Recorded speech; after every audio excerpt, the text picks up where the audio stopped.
Again story சொல்லு. The lion and mouse. ஒரு நாள் லயன் வேட்டையாட போயிருக்காங்க. அப்ப அந்த மவுஸ் ஒரு குழிக்குள்ள விழுந்திருக்கு. அந்த லயன் வேட்டையாட போகும்போது பார்த்துட்டு மவுஸ் குழிக்குள்ள விழுந்திருக்காரு. அப்ப அந்த மரத்துல இருக்கிற பிரான்ச்சஸ் எல்லாம் எடுத்து லயன் மவுஸ்க்கு தூக்கி போட்டு மேலே இழுத்துருக்காங்க. அதான் அதுக்கப்புறம் இன்னொரு நாள் லயன் வேட்டையாட போயிருக்கும்போது வேட்டையாடினவங்க லயனை பிடிச்சிட்டு போயிட்டாங்க. அன்னைக்கு காப்பாற்றின மவுஸ் அந்த லயனை நைனோட அன்னைக்கு நம்மளை காப்பாற்றின நைனோட வாசனை மாதிரி இருக்கே போய் பார்த்துக்கு அந்த லயன் குழந்தைக்குள்ள அடிச்சிருக்காங்க.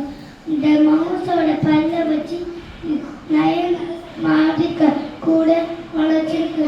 இந்த ஸ்டோரியிலேருந்து நம்ம என்ன தெரிஞ்சுக்கணும்னா நல்லதே செஞ்சால் நல்லதே வரும்.